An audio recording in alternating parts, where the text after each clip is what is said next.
Hey everyone, this is BD, the creator of PoE1 filter and PoE2 filter.com, the custom loot filter generator websites for Path of Exile 1 and Path of Exile 2. In this series of videos, I'm going to run you through the tool, and I've divided them up into different videos, each for a different audience or a different purpose. In this particular video, I do assume that you already know how to play Path of Exile, you've played through a couple of leagues, you know what a filter is, you just want to discover how to use this particular website as an alternative to whatever filter you might have been using up till now. If you don't already have a good understanding of the game or what loot filters are or how to install them, I do advise you to start with the introductory video in the link in the description below. Or if you're just looking into understanding a particular aspect of the filter, if you already know the website, then just skip to another video on that more advanced topic. So with that out of the way, let's get started. So when you first navigate to the website, PoE1filter.com, you'll be greeted by this presets tab. In this video, we're only going to have a look at the presets tab. In future videos, we're going to go through all of the different tabs. So the first thing you want to do is really quickly just set up where you're currently at in the game. So let's say this is actually the start of the Curse of the Allflame League at the moment of recording. So let's say I'm creating my league start filter. So I want to select early campaign. If you're unsure which one to select, then you can just read the text underneath it to find out. It will describe like where you're currently at in the game to know which one to select. Then you could change which economy you're using. So the economy will determine the value of all the currency items and uniques and cluster jewels. They will automatically be tiered when you visit the website, will get updated. So obviously this will determine whether we're playing in the league economy or if we're playing in standard economy. Hardcore has its own economy up, obviously. Solo self-found will completely ignore the market value of items and will use static data. And then rootless is really support for rootless mode with the removal of currency that can't drop and all of that kind of thing. Once you've selected your progress points, you can have a look at what the filter will look like in game. If you don't like these backgrounds, by the way, you can always change them. And then you can customize this. Over here, it's very high level. We'll get into more details on how you can customize this to whatever you want later. And you have some high level options, like for instance, whether the more valuable currency should get even larger. Label sizes when we start highlighting the labels, and even like the default size of all of the currency. So as mentioned here, you can very easily configure this on the cosmetics tab in much more detail. Back to the presets. So once you're happy with that, the only thing that's left to do is to select your the gear that you're using, your weapons and armor. So let's say, so I'm going to play Winter Orb, so I'm going to select the Witch.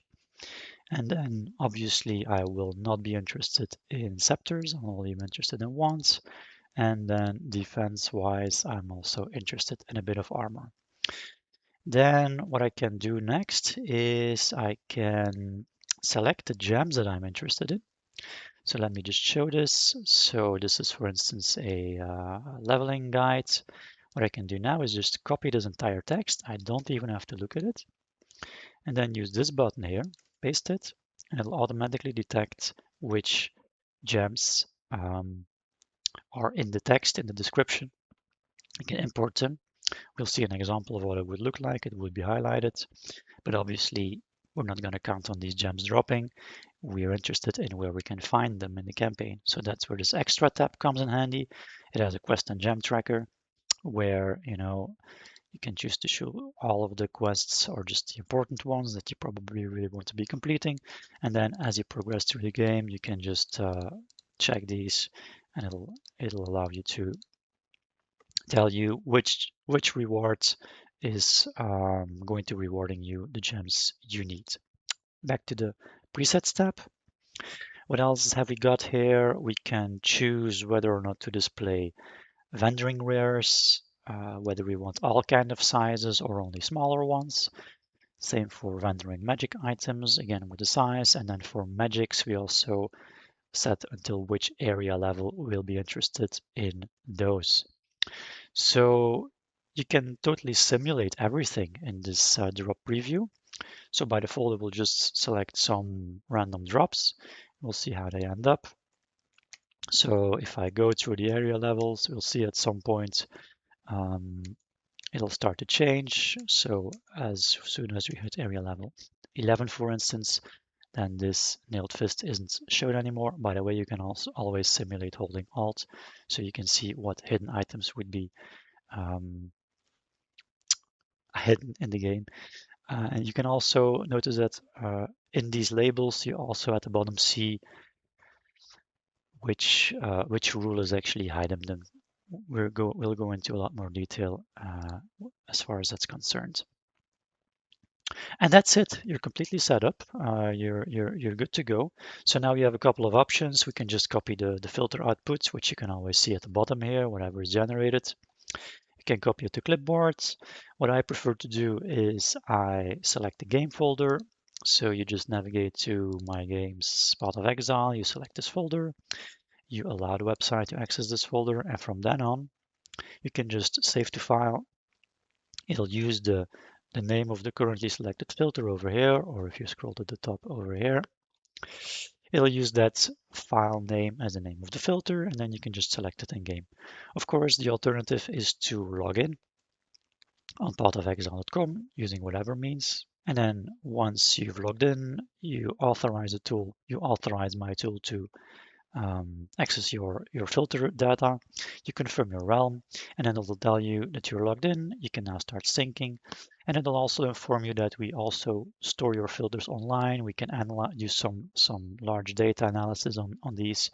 You can decide whether you allow me to include your logged in username, which is easy. When you contact us, then we can immediately find your filter, etc. And that's it. You're good to go. Now I can't sync now because we're in the period before the leak starts. But you just click this button and it will automatically sync. So that's absolutely it. You can start playing this way. Now the last thing I'm going to show you is two things. So this is for the campaign. Um, let's switch to late game. You see that whenever I made any changes and then I change presets, then the tool will present me with all of the changes that changing this preset would apply. We'll go into this later in a later video. Just going to accept this for now, just to show that on this presets tab, when you're playing in late game, you have this favorite endgame content section here, where you can select the endgame content that you're currently engaging with. So it's really easy and really fun to say, I'm currently playing a lot of Breach, so let's just select that. Let's say you're doing Breach, but you also occasionally do, I don't know, some boss, or you're also occasionally, I don't know, farming essences or whatever. Then what this will do is it will allow you to promote this kind of currency and promote the scarabs related to this currency. Like it'll make it easier to sustain scarabs, for instance, or you're going to sell this currency in bulk anyway, so you don't mind picking them up even when they're a bit less valuable. And most of all, it will allow you to, if you disable the restricted uniques, we'll go over that in a later video, but restricted uniques are those unique base types where the only valuable uniques can drop only from specific content. So you can disable this, and then if you're, for instance, doing breach, then it'll still show these restricted uniques which can only drop from breach, for instance, in this example. What else can we show here? Whether you or not you still want to show disenchant uniques, and whether or not you still want to show chance bases. And you select your the type of maps you're still running or whatever. And that's it. Now, the last thing I want to still show you is that you can, when you're in the game, you can paste any item. The tool will first ask for your permission to read your clipboard. You click allow. You'll also hear the drop sound, and it'll show you what this item would look like in game and which rule exactly is showing it. We're going into much more detail later, but just know that you can always do this. Similarly, if you paste a unique item which is not yet identified, it'll also show you an overview of which uniques this item can turn into and their value. And you can also always click this go to output to see exactly how this is showing up in the filter. So that's it for the first video.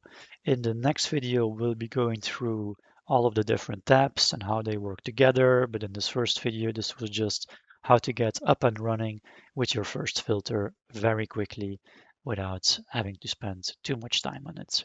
I hope you found this video useful. If you do, like and subscribe. Thank you for watching this video. See you in the next one.